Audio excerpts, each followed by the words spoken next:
Broadcasting from Lake Norman in Davidson, while serving all of North and South Carolina to the Florida coast and the Tennessee mountains, they are the Mortgage Planners, the Carolina's #1 real estate and mortgage radio.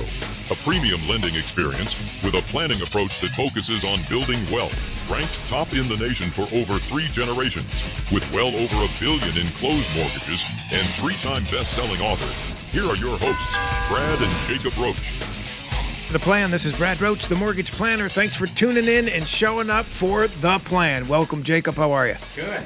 Doing well. We're off and running. You're good. You're out of breath. What's wrong? You good? No, I'm ready. I'm ready to run. My earphones are loud. I hear you loud and clear. Welcome to The Plan. If this is your first time in, welcome. And we appreciate you tuning in. We talk about real estate, mortgages, and your money. We got a lot of good stuff to cover in today's show, as well as if this is your return, you're a return person, return listener.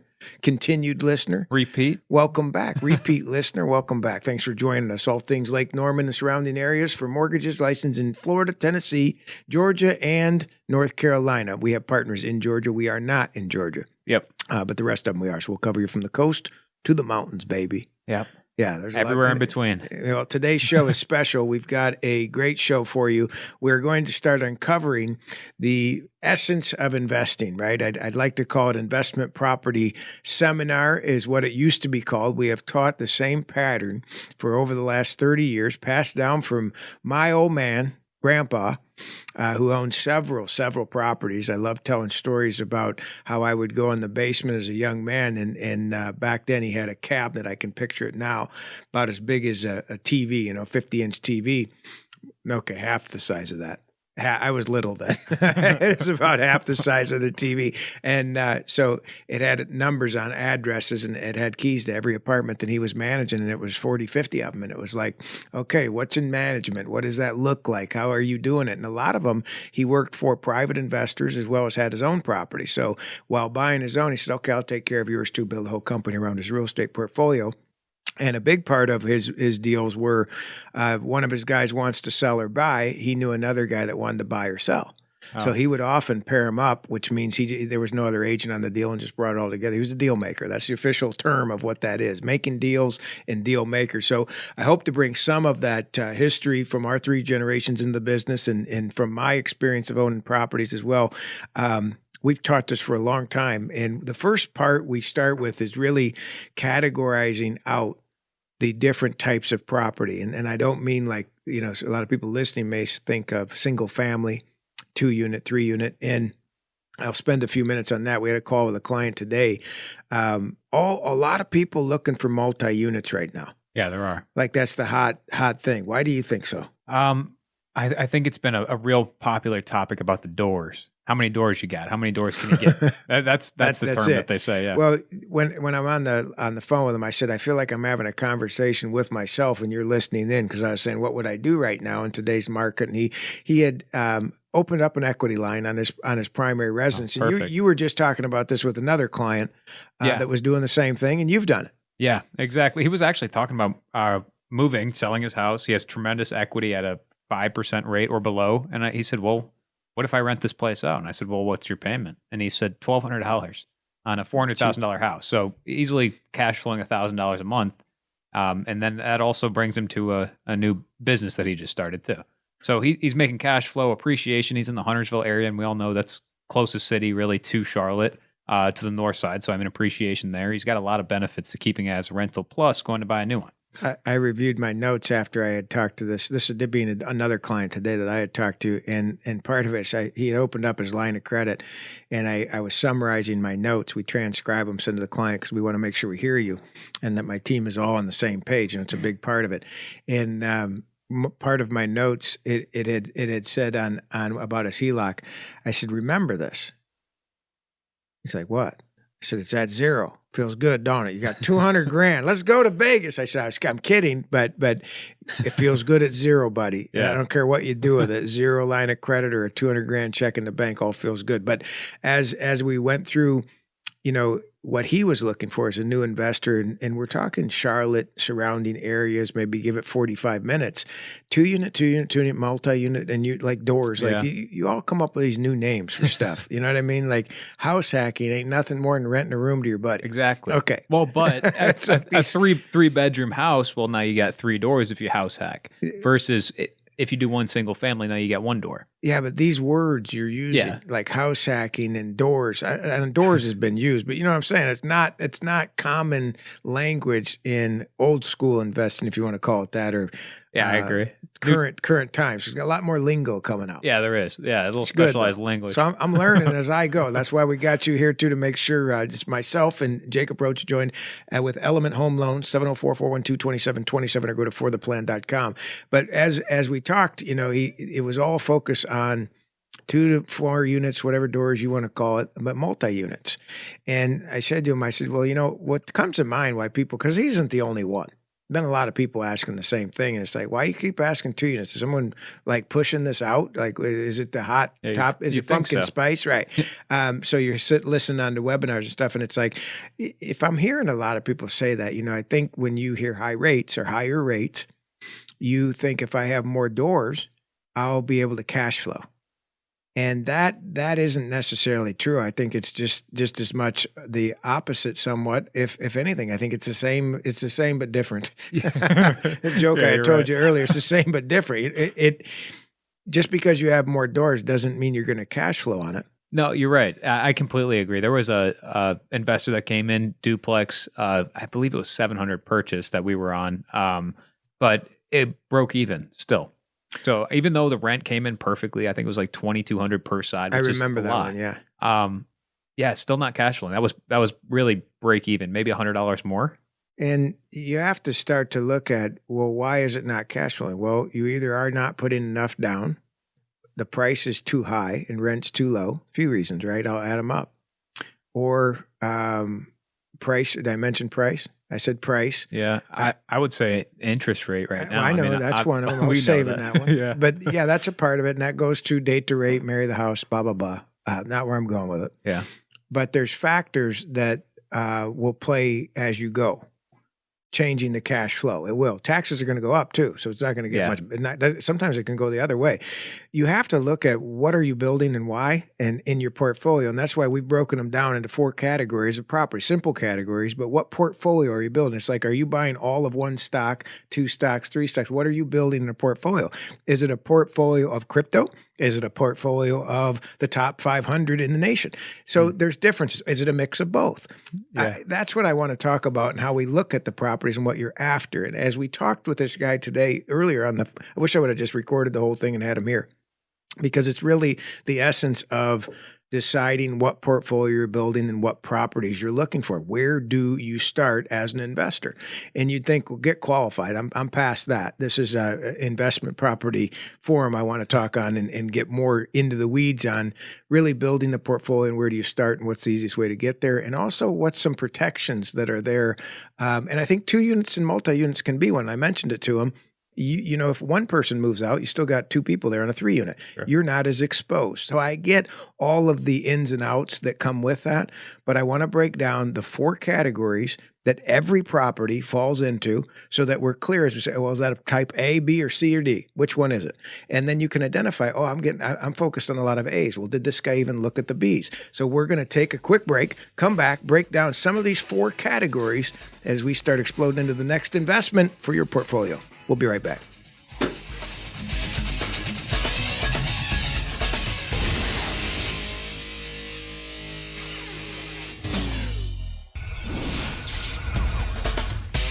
Welcome back. You're listening to The Plan. This is Jacob Roche, your co-host, 704-412-2727.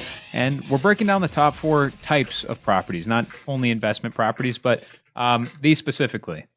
You have four written out, and the 4 that you've always held on to. Always. Yeah. And I played a part in when I was shopping, not so much when I had it. And I don't know if even that makes sense because you just look like it didn't. Yeah. But we'll dig into the weeds on this here.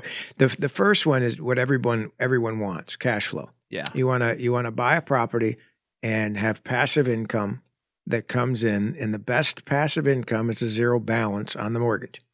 Yeah. Let's start there. Agreed. If you owe zero, buddy, you got good passive income, and that is the goal of paying off the property. And I know we're in the mortgage business and we make a living by giving loans, but it is a better route if we can get any of these paid off. So the first one is cash flow. That's the first category. What does cash flow mean? Can we break down a few ways cash flow is looked at? Because I think that's important.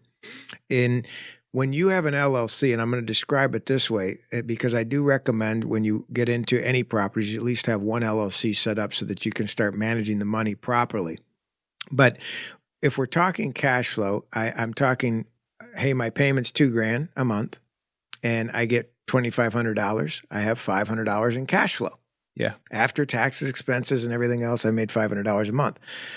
I also want to talk about the overall, and it's hard to describe this versus drawing a picture, because there's you Inc. and then there's the LLC, and it all goes as one. So let me explain. There's you Inc. at the top. Then you might have W-2 Jacob over on the left, and you got LLC Jacob on the right. Yeah, rental business. These all go together. And you're structured that way personally with your side hustle. And I think this could be done whether it's a mortgage business or real estate. It can be done in other hustles from a tax benefit. But when I talk cash flow and investment, if you are W-2 to $100,000 and you are looking to make cash flow of $500, and we run the numbers and the rates stink right now, and you're making $100 or you're making zero, writing a check for $200, oh, that's a bad investment. That's the first thought you have. Well, wait a minute. If I'm also saving $10,000 a year in tax deductions that get me back some of the W-2 taxes I paid off on my left side job versus my self-employed job, well, isn't that a cash flow of $833 roughly a month?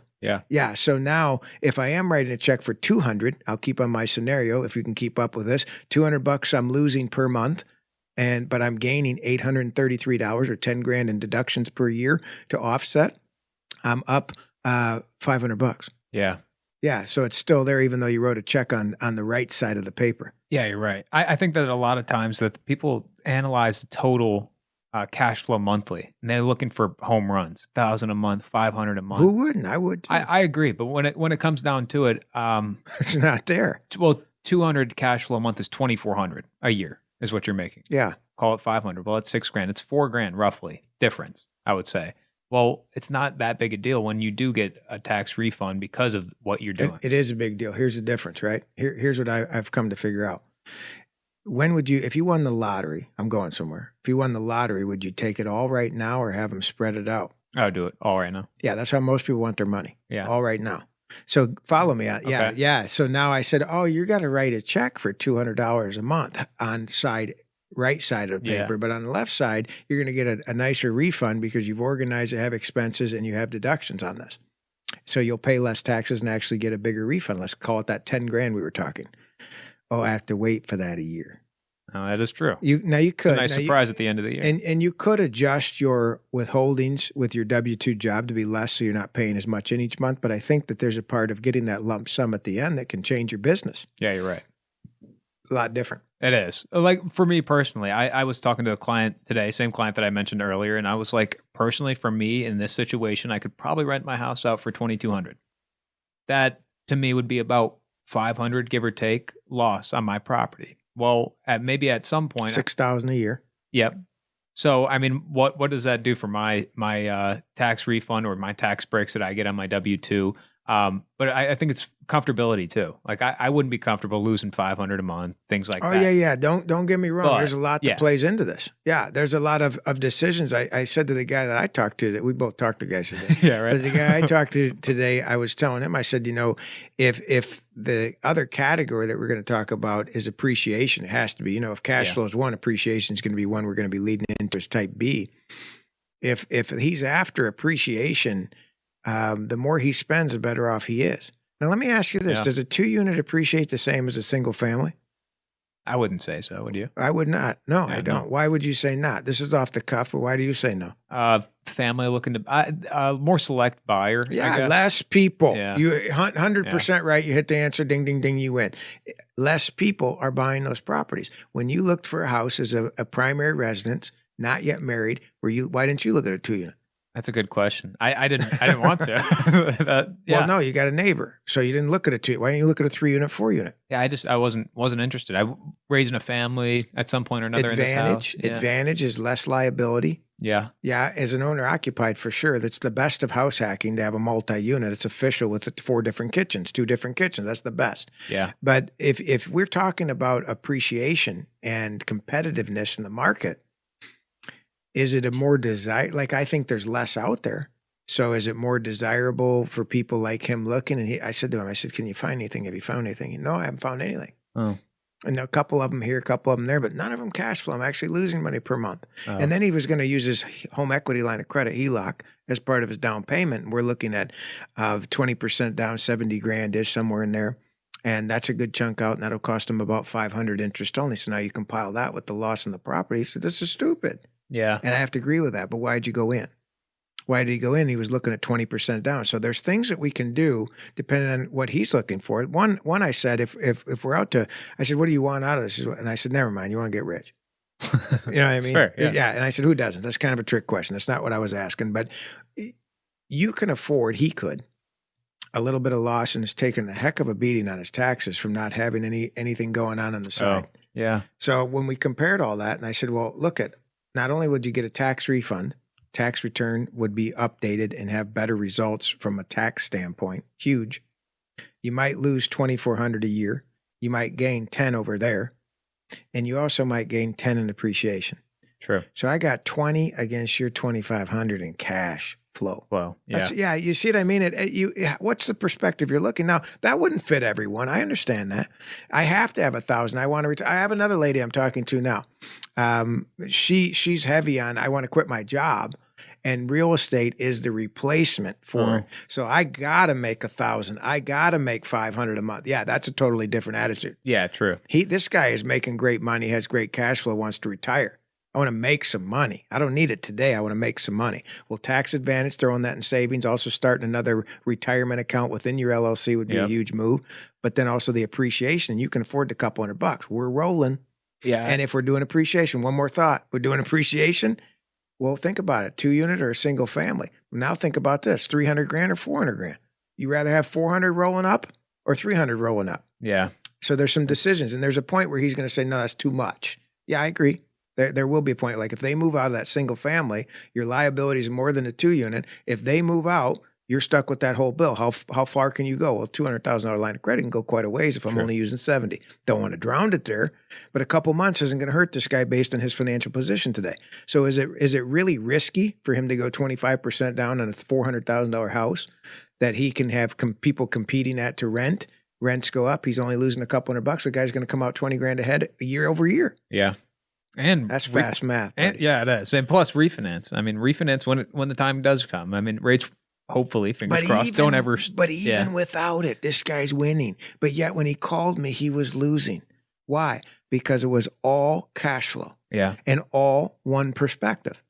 Yeah, you're right. When I look at your investment portfolio working with us, we want to look at what's the whole scenario? I remember a couple coming in and they had all kinds of lines of credit that were just draining the crap out of them. Lots of equity, and they were stuck on they had like 6, 7 properties. You know them if I told you. They had 6, 7 properties. They came in off, and wife cried. Yeah. And because they were in chaos. Like they had loan here for 20 grand, loan here for 15 grand, loan there for 100 grand. We got a HELOC over here. We have first mortgages on 6 properties, lots and lots of equity, $1 million in equity throughout all of them. Well, they're so fixated on, I got 3% on 300 grand, that they didn't even see all of the outlying little loans that were chipping away at their cash flow completely. Yeah, you're right. And their ability to even go do more because they could do cash out and go buy more. So what I'm saying is we got to look at the whole thing before you start getting some advice. Yeah, you really do. Yeah, I agree. I think looking at all 4 of the different properties will be the best start for you. So cash flow being A, but B, appreciation is probably where we see most, unless putting significant amount of cash down, meaning down payment. If there's a significant amount of down payment, you will cash flow, and that's been the few. I want to say I've seen a few scenarios this year of people being able to cash flow, but it is typically 30% down. Would you agree or disagree? Yeah, I would agree. A lot of You got to have more skin in the game to cash flow right a now. lot of appreciation right now is the main thing. Appreciation plus your side hustle, new business. Well, Maybe. let's take the guy I was talking to. It came back, and we're going to spend the next segment on appreciation and the different roundabouts of that. How we just did cash flow. But I mentioned to him, I said, well, he's looking for all these. This guy calls me up. He's looking for a 2 unit. We break down his little plan, what real cash flow looks like, what benefits. It's not just cash flow. Cash flow benefits go with him and his whole scenario. It overcame the $200 loss, even $400 loss. Yeah, exactly. And he could do it fine. Well, then I started mentioning, I said, well, you're looking at 2 units. Why? He said, I don't know. I haven't looked at anything else because of the doors. That crap you said, right? Because of the doors. And then I said, well, have you looked at single family, went down that road. And then I also talked about a second home and renting out part of the time and really enjoying it because his budget's $500-600. Do you want something in the mountains and you use it sometimes? Like a short-term rental, Yes, midterm, yeah. And maybe this is something we start to talk about and uncover for him. So now we've opened up a lot more, no pun intended, doors for him to look at and really help him along his journey in the real estate. So stay tuned. We're going to take a quick break and come back with appreciation as part 2 of what investments you're building. We'll be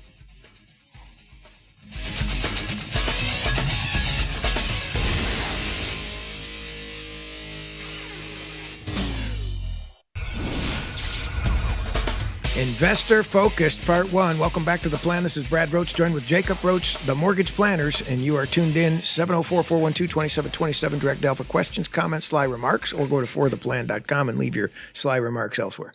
We don't want to read them. You can call us and talk. Anyway, we've been dealing with investments and talking about cash flow and talking about what real cash flow is when you talk about the whole scenario. That would be phase 1 that I'd like to be able to pull out of that if you're taking notes. What is the overall benefit of losing $200 a month? That's the right way to say it, right? Yeah. So next we go into appreciation. Now this sounds way more fun. This is like pulling the slot machine and it goes up. Everybody around us right now over the last 5 years has loved owning the house. Yep. Loved it. You've loved it for a couple of years. People, if you've owned a house for 10 years, you've loved it. You make good money in appreciation. Yeah, you're right. I was actually saying to our coworker the other day that a client came to me, or actually a realtor came to me and said, do you do loans in Ecuador? And I said, no, only North, South Carolina, Tennessee, and Florida. And I said, but I'm not sure of the situation, but if he has tremendous equity, I would do a cash out refi, which 78% of people are under a 5% interest rate. So chances are they purchase when rates were at 5. Well, over the past few years, there's been almost double equity, wouldn't you say? Yeah. So easy. Now I said, well, I can do a cash out refinance on his primary. So that made it a little different. Now he can go pay cash for the home in Ecuador, and he doesn't have to try and find a non-foreign second home loan here in North Carolina or the U.S. The cost and rate, if he does find it, will bury him alone. 9 to 10. Yeah. On 150. Might as well he paid cash for his house here in North Carolina. Let's take some cash out and go over there. Yeah. Well, appreciation is what builds your net worth the quickest, right? Yeah. So we beat on this show a lot, prepaying the loan. $25, $50, add some money every month. And that starts to bring that margin down, the interest you pay, adding whatever size mortgage you have. I don't care. Add $100, $200, $50, whatever you can do is really going to bring down the interest you pay, the effective interest rate. That's one, because it starts to spread that margin. House goes up, balance goes down. And especially in the first 2 years is probably the most important. You're paying more interest than any time during the mortgage. So if you can apply more for the first couple of years, you're going to get ahead of everybody else. You got a 30-year the same time you did. Yeah. Pretty slick. Okay. When you're refinancing today for these, watch the cost, because every time you eat the cost, you're eating your appreciation. So if you're a refi, I have clients who have been like a refi happy people. They're always coming back to refi, doing something, and part of it is because of their debt habits. They haven't taken the time to learn or install the habits to watch the debt, so they get themselves in trouble, and equity is a good bailout. Yeah. Not like you were talking about the Ecuador guy buying a property and doubling his net worth, basically. Yeah. Well, as you look at appreciation in any market, it traditionally has been great, but I think you drive the bus by prepaying on it. That's phase 1. Number 2, I mentioned, watch closing costs as you finance them. Always have the seller pay it, negotiate it, watch your cash. There's a few things to watch when you're buying it. Watch how much cash you're putting in it, as minimum as possible, and watch how much cost you have to pay. That would be the number 2 that I would watch on appreciation tips. Why is that a tip? Because as you go into financing and looking at any of your portfolio, the better equity position you can be in with any bank, commercial, residential, or lending institution, the stronger your net worth is. That's what a personal financial statement is all about, and it's the easiest to make gains on it. So I'll give you an example. You're a new homeowner. You buy a house a couple years ago. You went from cash net worth, whatever you've saved in your short career, to net worth of 50 grand in a house you buy for 300 grand. So you immediately go up $50,000. Your net worth as a human, right, when you're applying for other things, went from, let's just say you had 10 grand in savings to now 10 grand. You're now $60,000 value of what you're building for you and your family and your legacy. The more we can double down on it without getting crazy, the better off you're building that portfolio.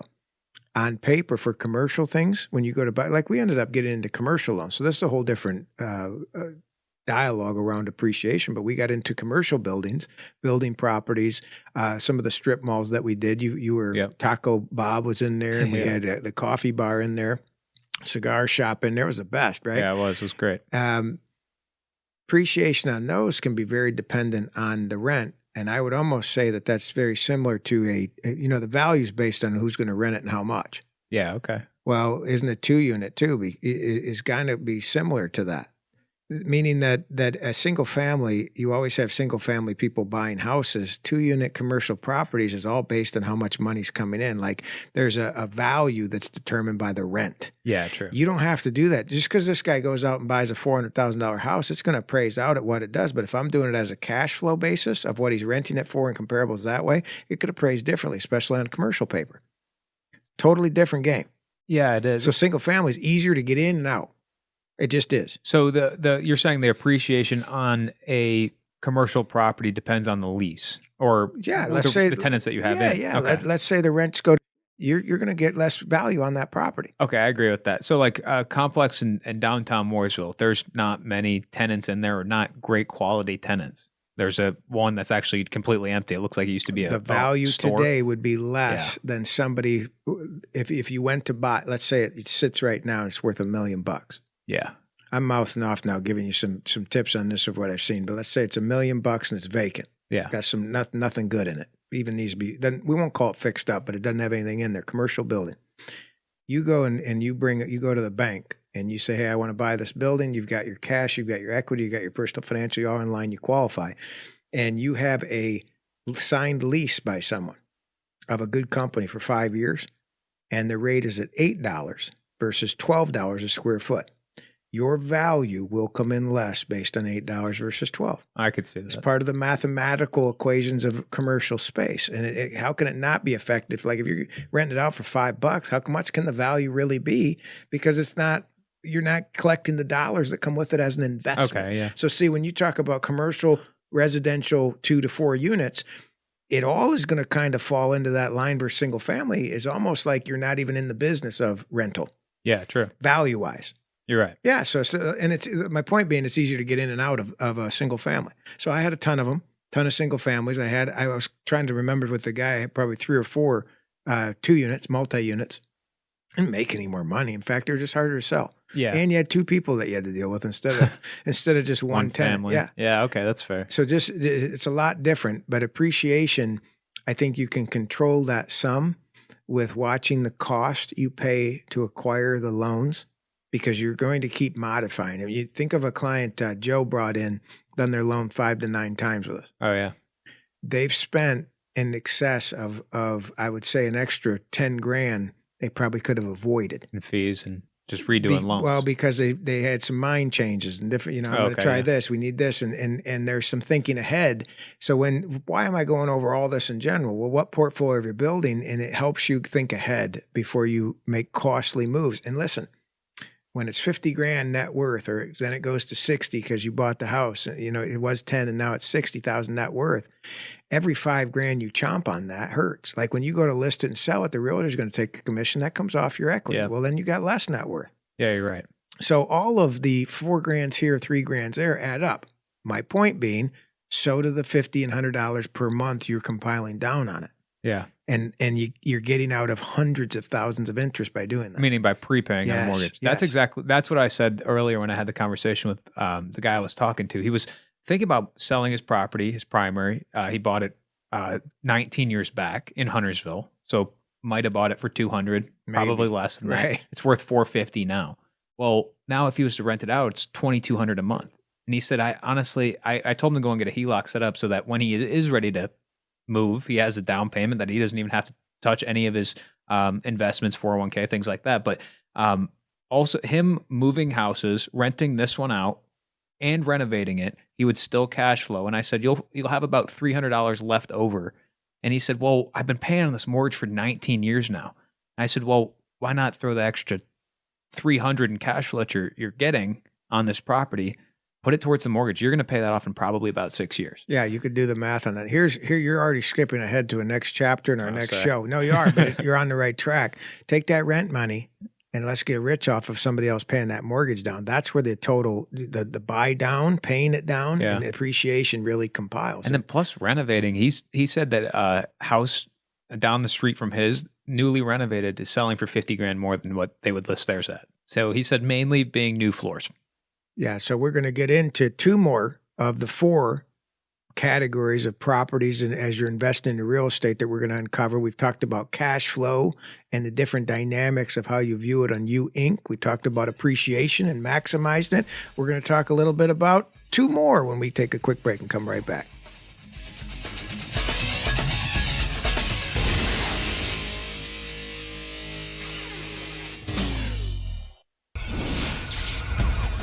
Welcome back to The Plan. This is your co-host, Jacob Roche, 704-412-2727, or you can go to fortheplan.com.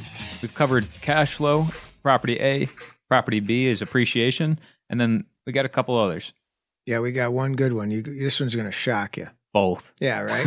It is. It's like the 3 little bears. And I don't mean it as a joke, but it is both. It is. And here's why. Because people either are looking for great appreciation or great cash flow. And sometimes properties fall into a category of a little bit of both. Yeah. So the guy earlier that I was talking to was looking at $300,000 2 units that wouldn't cash flow. Even went up to 400, wouldn't cash flow based on the rents coming in.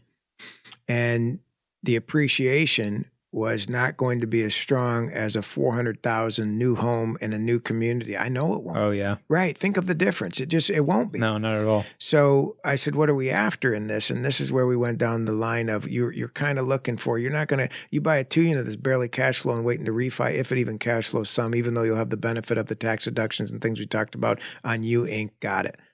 But if you buy a 2 unit, it's 300, it's not cash flowing. Well, the appreciation is probably not as good either. So you're kind of mediocre on both on that one. Yeah. And how would you improve it? Lower rate, more down, better cash flow, using the rent to pay it down, and then you get a good margin of appreciation to balance. Yeah. So you could get there. Harder way to do it. So both is the answer. That it may be, and I had some of those. They were just everyday houses that didn't excel in either category, but weren't duds, right? Oh. None of them are duds. A little bit of both is kind of ideal. I mean, depending on what you're looking for. If you are looking for a significant cash flow, obviously that would fit better. But appreciation is really where you're going to get home runs. Let's talk this way, because you're right. For you, both would be ideal. Yeah. For the guy I was talking to, appreciation is ideal. Yeah. And part of the reason why it's different for him, different stage in life and different part of his portfolio he's building. He's trying to get some tax advantage cash flow that way. There's lots of ways to get there, which you already have that. See, so you're at a different platform than him. Right now, we're talking it'd be good just to build your portfolio and have a good property that appreciates some and has good cash flow without hurting you a lot per month. It's safer. Yeah. Easier. Now, with more cash flow comes looser tenants, would be the right way to say it. So if you're buying some rougher property, which I've owned, it was harder to collect the rents, even though the margin of what I paid on my mortgage was way less than what the rents come in, meaning good cash flow. Yeah. I was going to say 2 units, they're hard to come by, one, but also they'll probably give you some issues to begin with. I remember going under contract with one duplex out in Statesville, and they did an inspection, they pulled out. So I think they are harder to find, but also not as commonly built as these new neighborhoods that fly up everywhere you turn. Well, you take account your brother's house we've talked about. I was exactly going to say that. Yeah. I mean, he's got a lot of construction going on now, but he's in a great neighborhood. Prices are already up. The appraisal's coming in higher than he already bought it for. And he's been there a year. Which is crazy because, I mean, it was completed. Right. And he just went under contract. But they're going because the community's growing. Yeah. And the minute it starts having kids and babies and dogs walking the streets versus hammers and nails, yeah, right. The community changes, the prices go up. Yeah, you're absolutely right. I could see once they complete construction there, I could only see the prices going up. And then they have construction across the street. I don't know if you saw that from Yeah. my brother's neighborhood, or your son's neighborhood. Yeah, it's pretty. But He's in a good spot for appreciation. yeah, appreciation's going to Now, if he rented it, he'd lose. He wouldn't have cash flow. I would agree, and I think I'm in the same position. Even if I could break even, which I said earlier in the show, I'd probably lose about 4 to 5. Unfortunately, I would be okay with that. Even losing 200 a month, I'm okay with that all day. But 500 is where it stretches a little bit for me. Everybody has to have that Yeah. number. It's interesting that when you bought the house, you didn't put 20% down. You have it now. If you sold it, you have it. It's funny. My mortgage insurance is actually about to fall off because of the appreciation. That's phenomenal. So like, how long? 2 years? Yeah. 3? This will actually be up in June. Will be my second year. Okay, so we're just rounding 2 years. Mortgage insurance falls off. It's about $150 a month. Phenomenal. So yeah, right. So hopefully at that stage, I'll be cash, or not, maybe not cash flowing, but that okay where I'm 200 to 300 loss per month. I'm okay with moving on from there. Your house has been a good example of both. Goes up a little bit, and you could get cash flow as you grow at some point. Yeah. Well, if you put if you put 20% down, you'd cash flow. Oh, you're right. Yeah, right. Completely, so you bought it as an invest. So totally different scenario. That's why it's important to get consulted by us. That's what we work on with our clients. Number 4, let's dig in. Everybody's dream. This one's fun. It's rehabs. Rehabs. Yeah, everybody wants to rehab. We've done over 100. Yeah, you've done 200. A lot in your career. Yeah. Started the show with my dad, but I remember him coming in and he said, I bought another house. We were partners at the time. I said, how did you buy it? I was the one writing the checks at the time. He said, I put it on a credit card. What do you mean you put it on a credit card? I didn't even know you could buy it, but he bought a real ran down house for like 5-10 grand. Wow. And we fixed it up, sold it for 45. We put probably 10 into it. Wow. Double their money. Yeah, back then too. No brainer. That was an old one. Now I do remember one that he did. It was on Stone Jug. I remember the name because we hung on to that sucker so long we couldn't get rid of it. He over improved it. Oh, put so much. It was in an okay neighborhood, but he put so much improvements into it that it actually. It wasn't that we were the best house in the neighborhood. When you're rehabbing, that's not what you want to be. Yeah, you don't want to be the best guy in the neighborhood because then you have some problems when you go to sell. Not as many, good competition. You're the best. So when they look at your whole neighborhood, I remember doing mine. I've told you the story 100 times. Took the kitchen, cut a hole in it so you could see through the dining room, open up the old house. There were things unnecessarily that I got into that cost $2-4 grand here and there, rehabbing a house that never will get it back out of the neighborhood. So if you're rehabbing for personal use, that's a lot different than an investment. Yeah. Meaning there's things that I would do to the house if I'm going to live there that I would want done that may not bring the value. I get that. Yeah. Okay. I'm painting an office bedroom right now at home. I wouldn't necessarily do that because if I was going to just rehab this, I'd keep it the same color as all the other bedrooms because it's just a bedroom to somebody, right? So, but paint can bring a lot to a home. Yeah. A lot of ways to rehab. Cosmetic. But like, let's say you were flipping your current house. I mean, opposed to doing a office, and then you finished off the square footage, that would make it more of a good investment. Definitely, yeah. If there's square footage, I could finish up. You bet. Now we could take into account the Woodstock house we did. Oh yeah. We were going to stay there, so we over improved. Yeah, I think you know what I mean. We cool. We took a whole house and put in more money than I would have if I was just flipping it. Yeah, probably by about 20 grand. Oh, wow. Well, like the fireplace was beautiful. It was one of those long ones that go into the TV. It's probably like it was 9 feet long. Yeah, it was awesome. Beautiful, beautiful. And you just flick the switch of the remote. I wouldn't have done that in a rental. However, or a flip rather. I think it sold the house easier. Yeah, I agree with that. Yeah, so some small things can add up a lot. You brought up the word cosmetics. You know, when I think of a rehab, that's what all I'm looking for. I don't want to be the one who has to go in and make sure the house is still going to stand. Yeah, foundation wise, roof, HVAC foundation. Things, I want to go in and I want to take the 1964 old lady that just decided to move out and update that house because you can do a lot with that and you get a good return on it. Yeah, quick. That's probably so when we talk rehabs, now why is that a category? Well, what happens after you do the rehab? And we've done a lot. I'd love to share our experience with you. You can reach out to the team and we'll set up a time. We jump on Zoom and share it and then send you notes back and forth so you can plan properly. But rehabs tend to fall into, so it's kind of a trick, 4 categories, right? You got appreciation. You have Well, let's start top. Cash flow, appreciation. Then you have both. That's a trick right there. Then you Yeah. got rehab. That's a trick. Why? Because it's eventually going to be appreciation or cash flow. That's or true. it could be both. Oh, so when you say rehab, you're not meaning sell it after. You mean I didn't say. hold it Yeah, on. right. Okay. What Yeah, if- we what if did, you hung talked on- about that. I did a lot of them that we hung on to. And we made more money selling them. Oh, okay.